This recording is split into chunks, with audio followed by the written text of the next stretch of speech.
Hello everyone, আসসালামু আলাইকুম। কি অবস্থা, কেমন আছেন সবাই? আলহামদুলিল্লাহ, আমি ভালো আছি। আজ আবারও চলে আসলাম আপনাদের মাঝে নতুন একটি ব্লগ নিয়ে। আজ সারাদিন কি কি করলাম সেটাই আজকে আপনাদের সাথে শেয়ার করব, তো দেখতে থাকেন। আজ প্রচুর ঠান্ডা পড়ছে, চারদিকে প্রচুর কুয়াশা, তাই উঠানের মধ্যে আগুন জ্বালানো হয়েছে। সবাই এখানে বসে আগুন পোয়াচ্ছে। এই যে এখানে আমার ছেলেও খেলাধুলা করতেছে। শীতের দিনের খাবারের অন্যতম আরেকটি হচ্ছে মাছ আলু। তো এটা আমাদের বাসার মধ্যেই লাগানো। তো এটা আজকে তোলা হচ্ছে।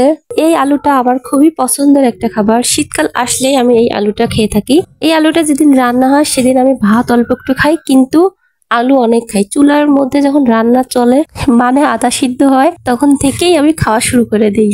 এই যে আলু তোলা শেষ, এখন আমরা এটা নিয়ে বাড়িতে যাব। মাশাআল্লাহ, আলুটা হয়েছে, মোটামুটি যা হয়েছে ভালোই হয়েছে। এই যে আলুটা প্রথমে সুন্দর করে আমি ধুয়ে নিয়ে, তারপরে এই যে আলুটা এখন আমি এর ছালটা উঠে নিয়ে সুন্দর করে কেটে নিব।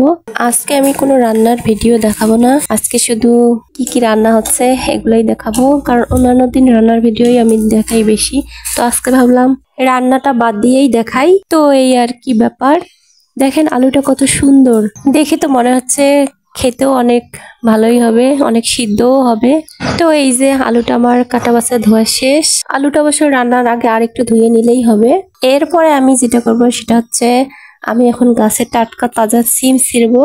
তো চলে গেলাম সিম গাছের ওখানে। এই যে দেখেন কত সুন্দর টাটকা তাজা সিম ছিঁড়তেছি। আসলে গাছের টাটকা শাকসবজি, সেটা যে কোনো শাকসবজি হোক, খেতে কিন্তু অনেক ভালো লাগে। আর এগুলো সব ফরমালিন মুক্তই, একদম ন্যাচারাল। আমি সিম ছিঁড়ে মাটির মধ্যে দিচ্ছি, আর আমার ছেলে দেখেন জালের মধ্যে কুড়ায় কুড়ায় রাখতেছে। আমার সিম ছিঁড়া শেষ, অনেকগুলো সিম ছিঁড়ে নিছি। এই যে দেখেন, এগুলো নিয়ে আমরা এখন বাড়িতে যাব, রান্না হবে, তারপর খাবো। এরপরে আমি যেটা করব সেটা হচ্ছে কবুতর। আজকে আমাদের একটা যে কবুতর জবাই করা হয়েছে, এই কবুতরটা আমি এখন পরিষ্কার করব। সাধারণত কবুতর পরিষ্কার করতে অনেক সময় লাগে, কিন্তু এই কবুতরটা পরিষ্কার করতে আমার 5 মিনিটও সময় লাগে নাই, কারণ এই কবুতরটা বড় ছিল। সাধারণত যে কবুতরগুলো বড় থাকে সেগুলো পরিষ্কার করতে খুব বেশি সময় লাগে না, কারণ সেগুলোর মধ্যে ছোট ছোট পাখনা থাকে না। আর যে কবুতরগুলো বাচ্চা থাকে সেগুলো পরিষ্কার করতে কিন্তু অনেক সময় লাগে, কারণ ওইগুলো ছোট ছোট পাখনা দিয়ে ভরা থাকে।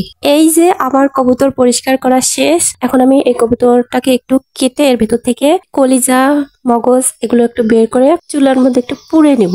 যারা এগুলো পরিষ্কার করেন তারা অবশ্যই জানেন, হাঁস এবং কবুতর পরিষ্কার করা প্রায় একই ধরনের কাজ, একই রকম, একইভাবে করতে হয়। এখন আমি কবুতরটা একটু চুলার মধ্যে পুড়ে নেব। এই যে আমি এভাবে গ্যাসের চুলার মধ্যে কবুতরটা পুড়াই নিতেছি, কারণ কবুতর পোড়াই নেওয়ার মধ্যে অনেক স্বাদ লুকায় থাকে, তাই এটা ভালোভাবে পোড়াই নিতে হবে।